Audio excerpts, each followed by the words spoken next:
proses pemeriksaan keluarga dari almarhum.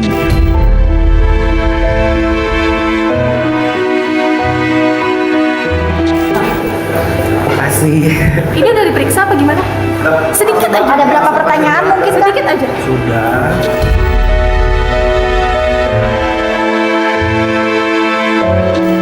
Dokter Rumah Sakit Fatmawati akan menyampaikan kondisi pada saat pemeriksaan jenazah secara luar.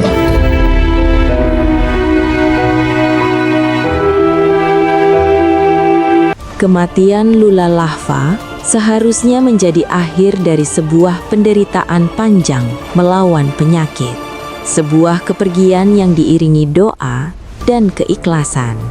Namun, mengapa polisi tiba-tiba menarik kembali kasus ini dari liang lahat ketenangan? Mengapa di saat keluarga memohon untuk tidak dilakukan otopsi, aparat justru bergerak senyap memeriksa obat-obatan, memanggil saksi kunci, hingga memeriksa sang kekasih Reza Arab hingga dini hari? Ada aroma yang tidak beres. Aroma yang tercium tajam oleh penyidik di apartemen mewah itu. Aroma yang membuat negara harus turun tangan melangkahi duka keluarga. Apakah ini murni kematian akibat komplikasi medis yang tragis? Atau ada skenario lain yang sedang dimainkan di balik layar? Ketika dokter mulai bicara tentang lubang-lubang yang tidak wajar, dan ketika polisi menyebut kata scientific investigation, kita tahu ini bukan sekadar berita duka biasa. Selamat datang di Investigasi Mendalam, misteri kematian Lula Lahfa antara penyakit dan kejanggalan. Kita buka lembar pertama.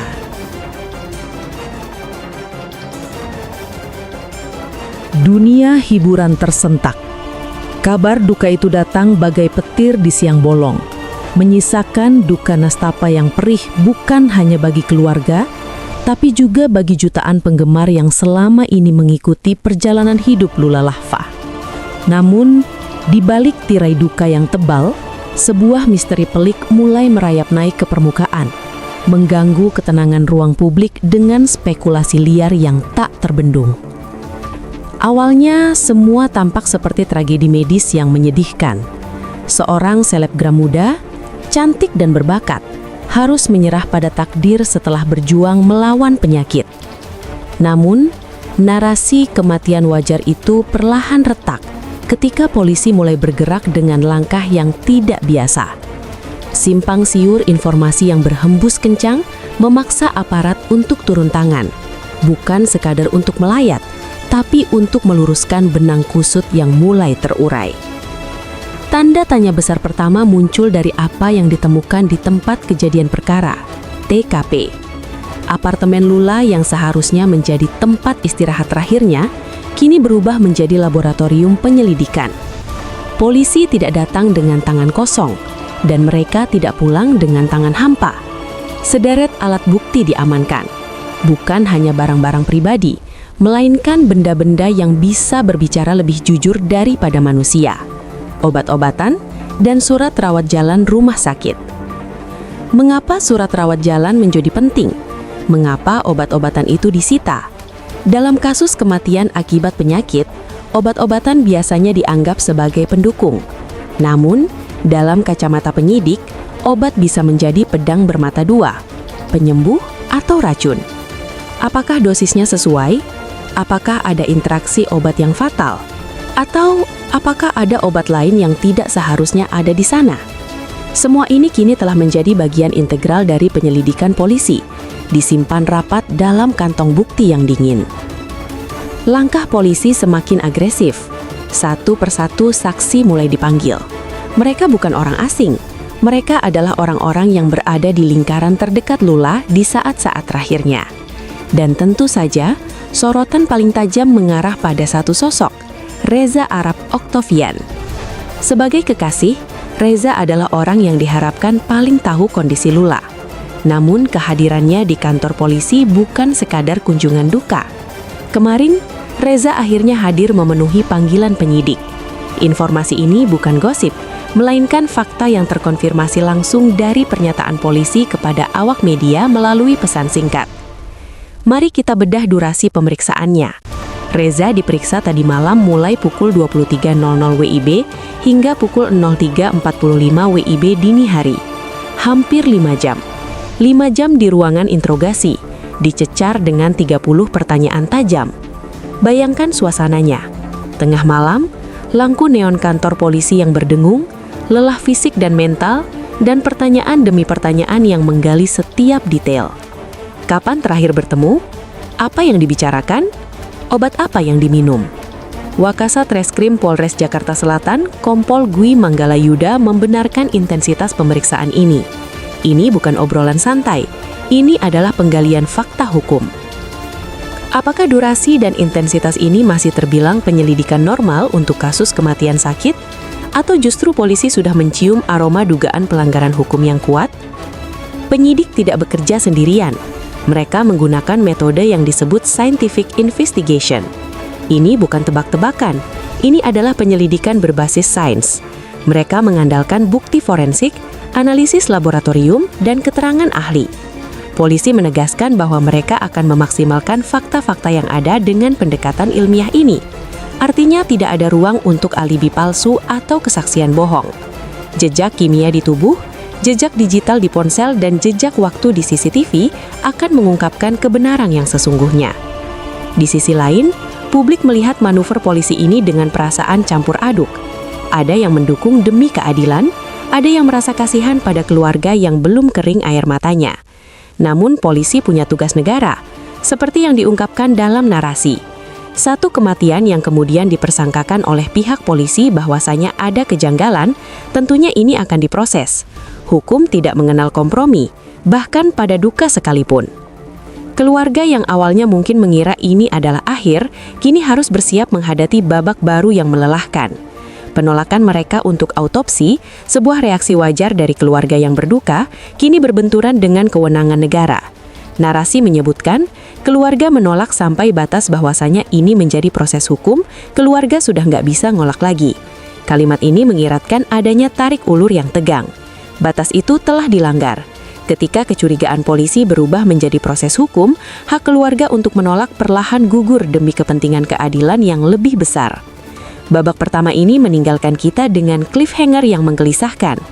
Reza Arab sudah diperiksa. Barang bukti obat sudah di lab. Polisi sudah bicara tentang kejanggalan. Tapi apa sebenarnya yang mereka temukan di apartemen itu? Apa yang membuat polisi begitu yakin untuk terus maju?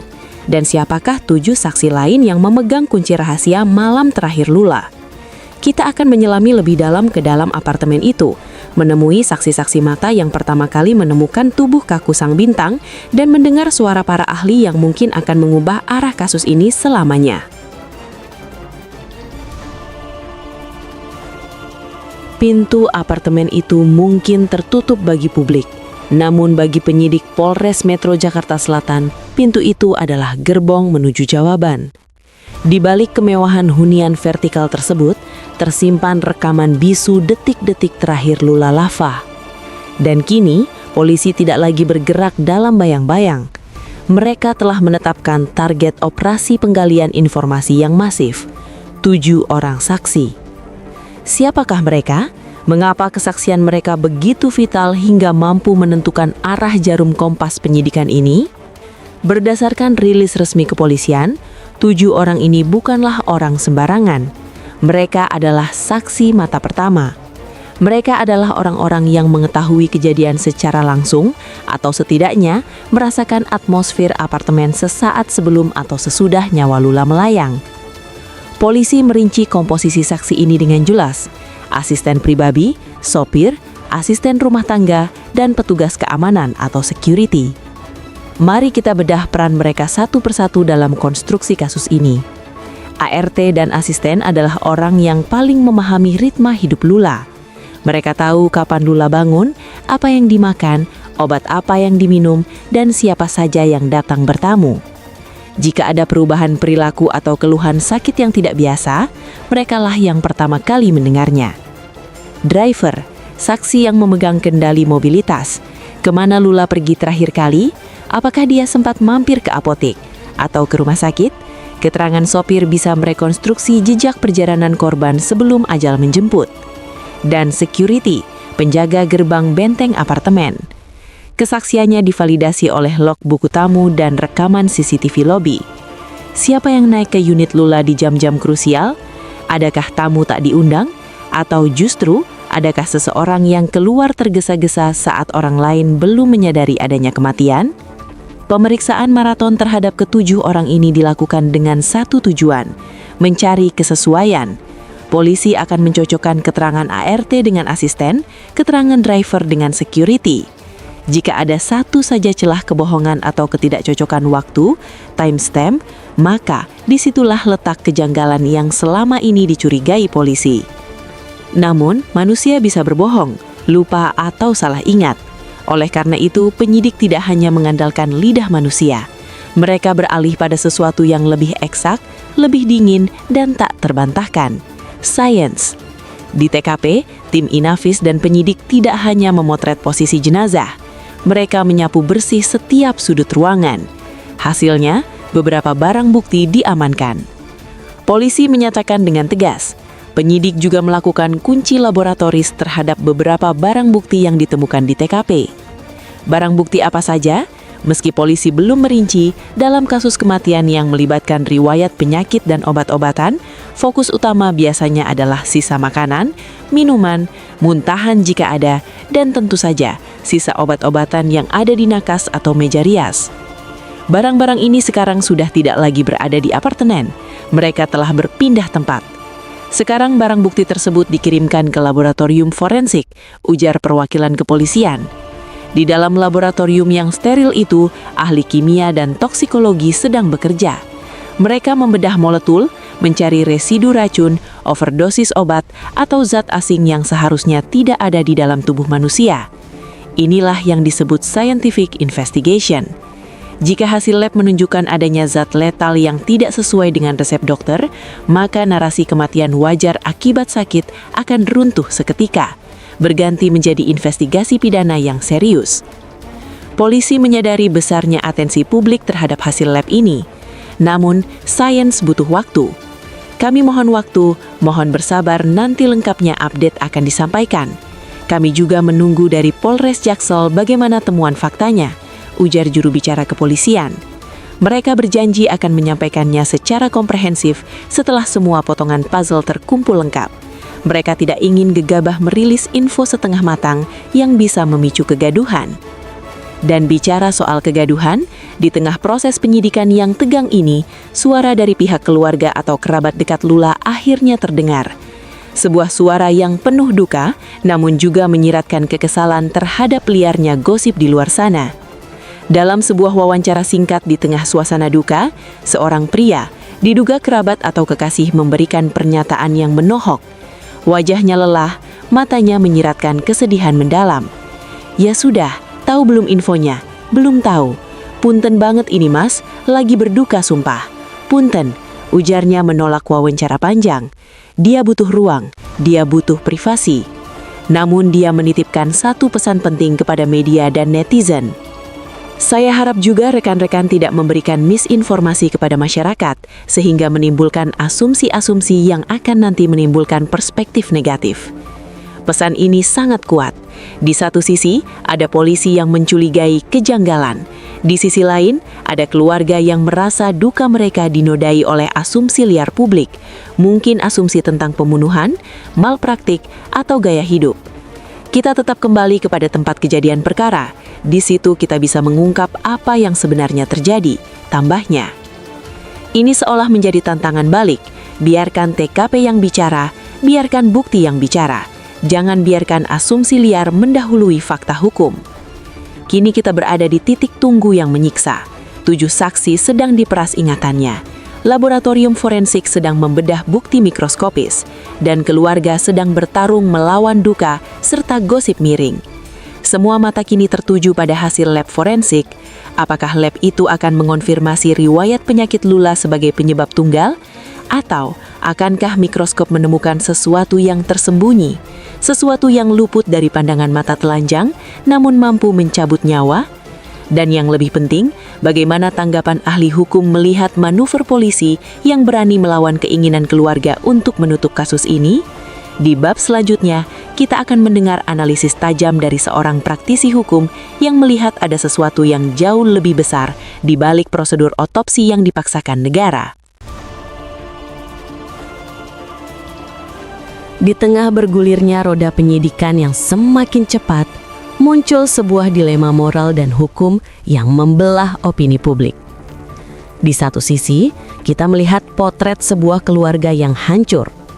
Duka kehilangan Lula Lafah belum juga kering, namun mereka harus berhadapan dengan prosedur kepolisian yang terasa dingin dan tidak kenal ampun.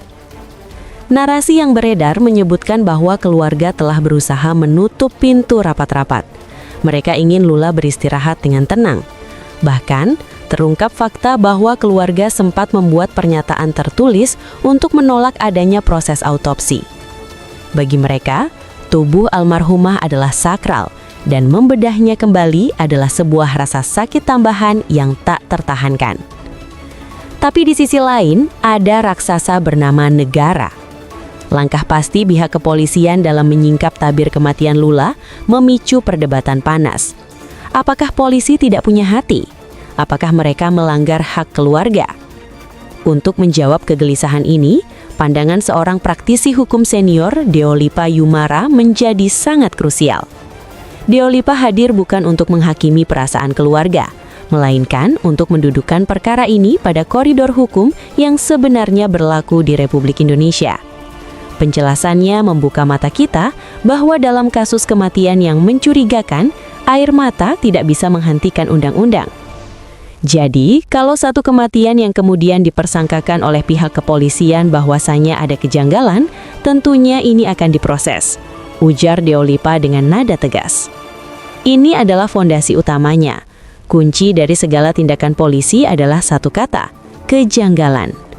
Jika kematian terjadi di apartemen tertutup, ada CCTV, ada saksi, namun bukti-bukti itu menunjukkan ketidaksesuaian, maka status kematian itu berubah dari peristiwa duka menjadi peristiwa hukum. Deolipa memberikan gambaran yang lebih ekstrem, namun nyata secara hukum, tentang seberapa jauh polisi bisa melangkah. Tentunya, walaupun seseorang sudah meninggal dan kemudian dikubur, polisi punya kewenangan untuk menggali kuburnya, melakukan autopsi ulang atas perintah undang-undang, bukan atas perintah keluarga. Bayangkan bobot kalimat ini, menggali kubur. Bahkan jika jenazah Lula sudah dimakamkan dengan tenang, jika di kemudian hari penyidik menemukan bukti kuat adanya tindak pidana, polisi berhak melakukan ekshumasi atau bongkar makam. Dan yang paling menyakitkan bagi pihak keluarga, polisi tidak butuh izin mereka.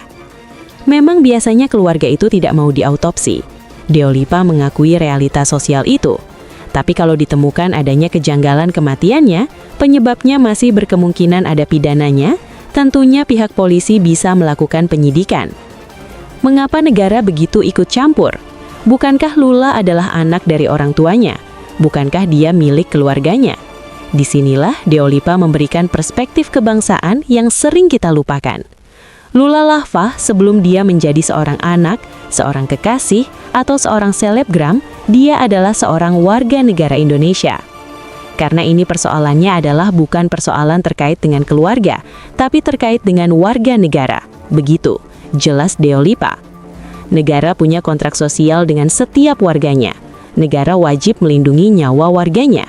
Jika ada satu warga negara yang meninggal secara tidak wajar, entah karena dibunuh, diracun, atau kelalaian orang lain, maka negara wajib hadir untuk menuntut balas dan menegakkan keadilan atas nama korban, bahkan jika keluarga korban sendiri sudah ikhlas. Kalau dia meninggal, tanggung jawabnya selain tanggung jawab keluarga, negara juga bertanggung jawab untuk meluruskan kematiannya, tambah Deolipa. Konflik ini mencapai puncaknya pada status penolakan keluarga. Dalam transkrip berita disebutkan, keluarga menolak sampai batas bahwasanya ini menjadi proses hukum, keluarga sudah nggak bisa nolak lagi. Deolipa membedah kalimat ini dengan presisi hukum. Ada garis batas yang jelas. Jika kematian itu murni medis, wajar, ada riwayat sakit yang jelas, dan dokter menvalidasi tanpa ragu, maka keluarga berhak menolak autopsi. Hak veto ada di tangan ayah dan ibu. Keluarga berhak melarang sistem autopsi, kata Deolipa. Tapi, Dan ini adalah tapi yang besar. Begitu polisi menemukan satu saja bukti permulaan yang mengarah ke ketidakwajaran, misalnya hasil lab obat yang aneh atau keterangan saksi yang berubah-ubah, maka hak veto keluarga gugur demi hukum. Tapi kalau kematiannya tidak wajar, ada buktinya, keluarga sudah tidak bisa menolak lagi. Wajib mengikuti aturan undang-undang, tegas Deolipa. Jadi ketika sudah menjadi penyidikan, keluarga tuh sudah nggak punya kewenangan untuk menolak visum.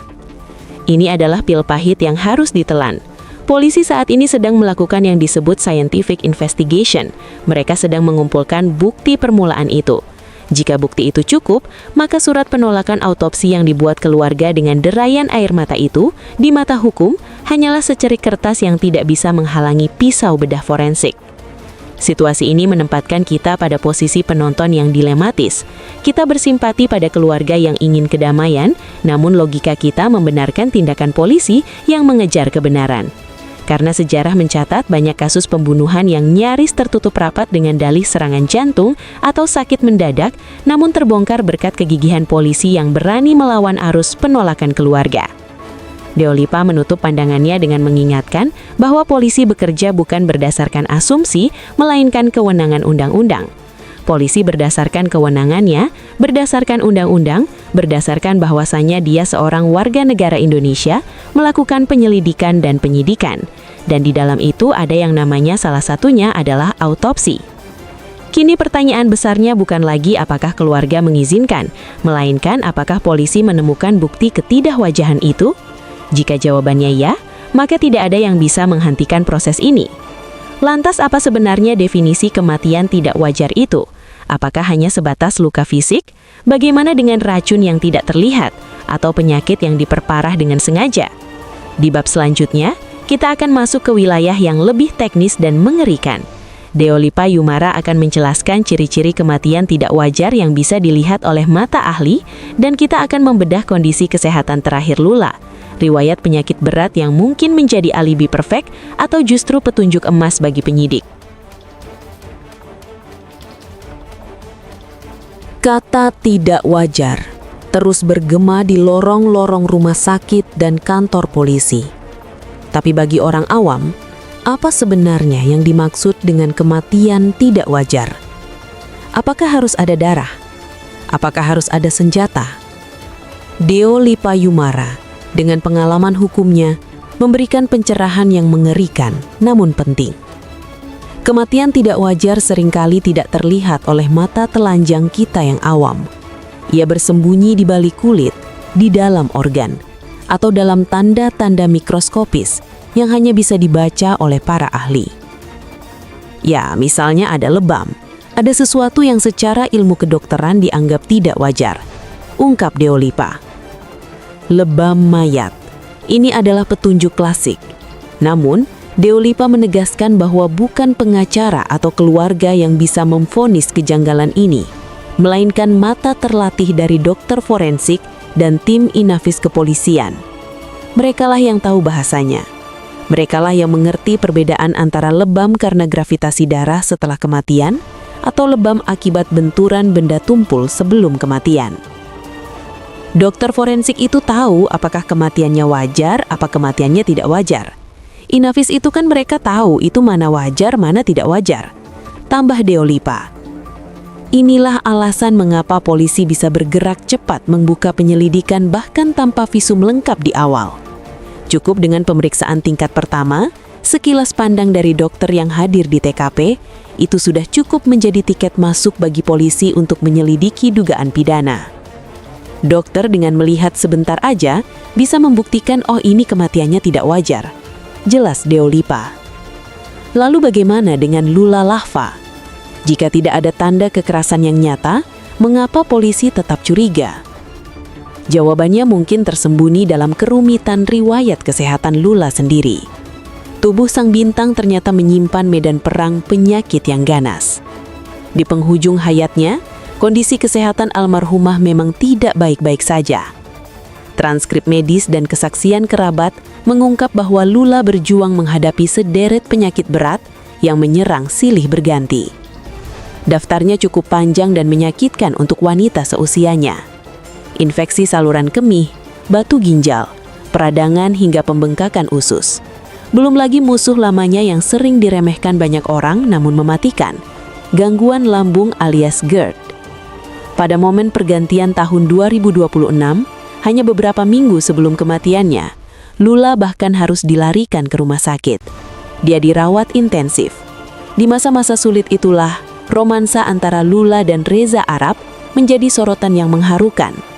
Reza terlihat begitu setia mendampingi. Ada satu momen intim yang terekam, sebuah percakapan tentang perubahan gaya hidup. Lula yang menyadari tubuhnya mulai protes, sempat berjanji untuk berubah. Mau pulang bilang hidup saya gaya hidup nggak bener nih, jangan nemenin saya. Jadi kuncinya minum air putih, ucap Lula menirukan saran dokter. Dan dengan manis, dia menambahkan, "Oke, aku minum air putih yang banyak, aku beli tumbler kayak kamu." Namun, GERD yang dideritanya bukanlah sakit ma biasa. Dalam sebuah rekaman curahan hatinya, Lula mendeskripsikan penderitaannya dengan sangat detail dan mengerikan. "GERD aku itu datang dan pergi. Biasanya kambuh kalau aku telat makan. Aku tuh sukanya ngemil. Makan berat gitu tuh aku nggak suka." Akunya. Yang lebih menakutkan adalah ketika GERD itu menyerang akibat pikiran atau stres.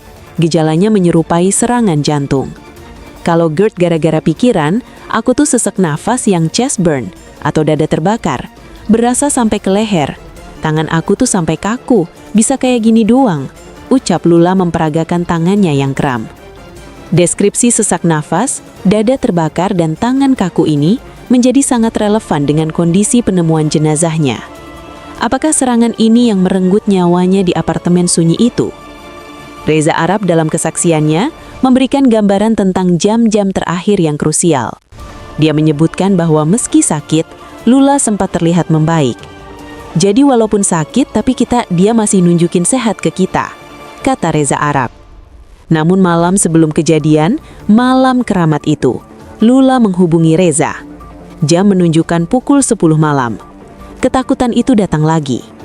Malamnya jam 10 malam, malam sebelum meninggal tuh dia ada pembengkakan usus, mau dimasukin kamera atau endoskopi.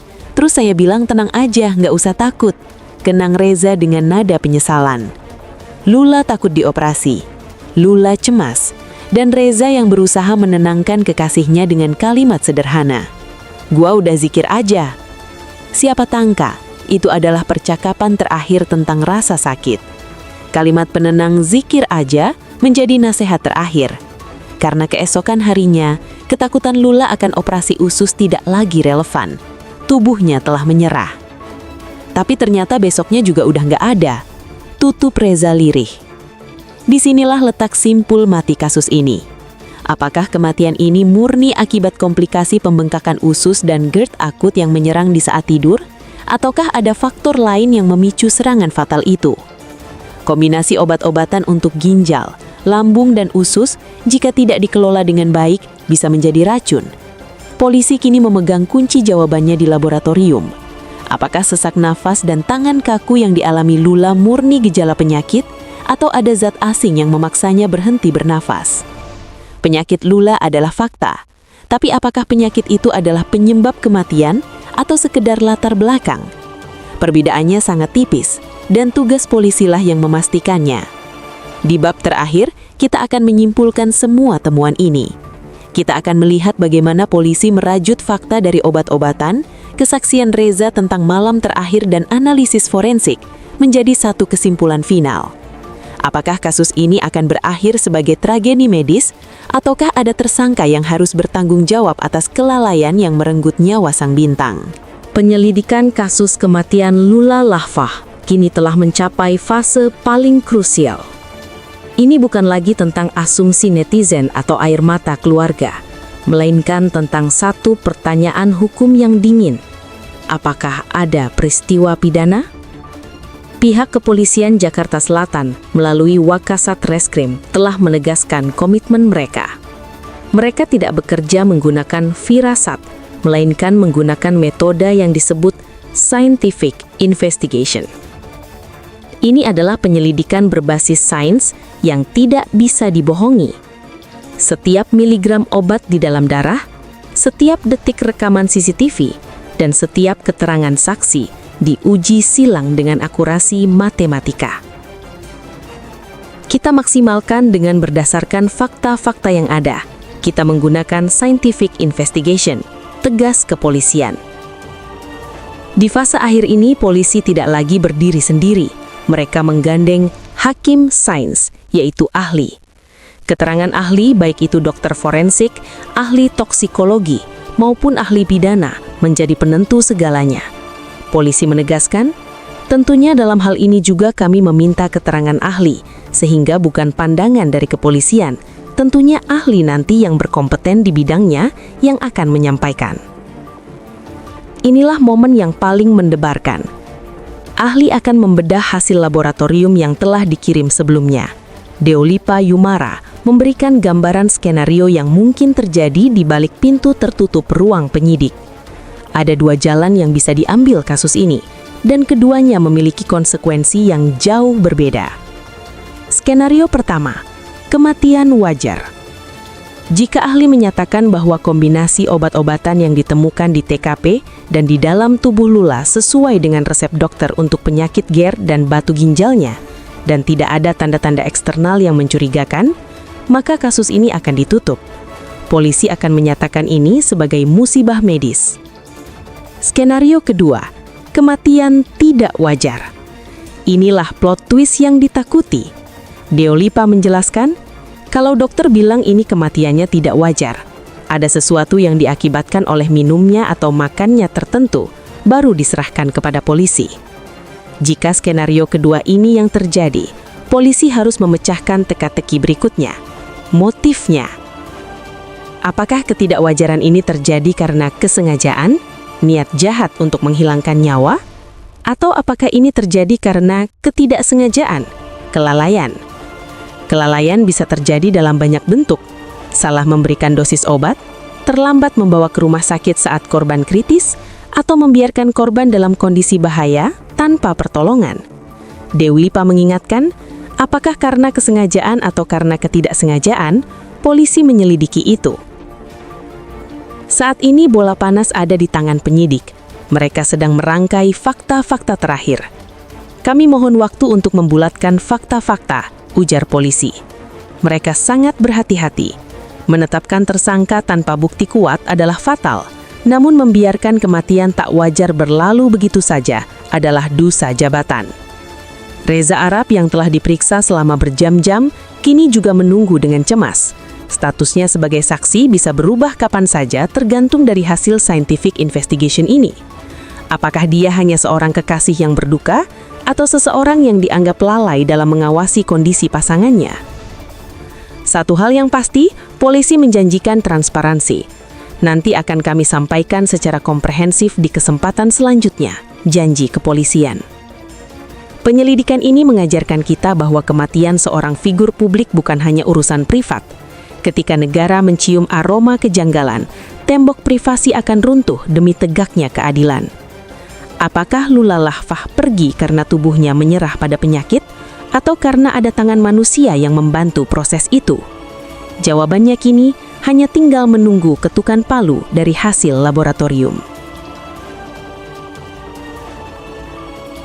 Kisah Lula Lahfah adalah sebuah tragedi modern yang menyisakan luka mendalam. Di balik gemerlapnya kehidupan selebgram, tersimpan perjuangan sunyi melawan rasa sakit fisik yang tak tertahankan. Dari investigasi ini, kita belajar bahwa penyakit seperti GERD dan gangguan organ dalam bukanlah musuh yang bisa diremehkan. Curahan hati Lula tentang dada terbakar dan tangan kaku seharusnya menjadi alarm bagi kita semua untuk lebih peduli pada sinyal tubuh. Namun, di atas segalanya, kasus ini membuka mata kita tentang supremasi hukum. Bahwa di negara ini tidak ada kematian yang boleh berlalu tanpa kejelasan. Polisi dengan segala kewenangannya hadir untuk memastikan bahwa setiap nyawa warga negara berharga dan harus dipertanggungjawabkan penyebab hilangnya. Kini, kita hanya bisa menunggu rilis akhir dari kepolisian. Apakah ini murni takdir Tuhan melalui penyakit, atau ada kelalaian manusia di dalamnya? Apapun hasilnya nanti, Lula Lavah telah pergi. Karyanya, tawanya, dan semangatnya kini menjadi kenangan. Biarkan proses hukum berjalan di jalurnya, dan biarkan keluarga menemukan kedamaiannya. Jangan lupa untuk menjaga kesehatan dan pedulilah pada orang-orang terkasih di sekitar Anda sebelum semuanya terlambat. Terima kasih telah menyimak investigasi mendalam ini. Sampai jumpa di penelusuran fakta berikutnya.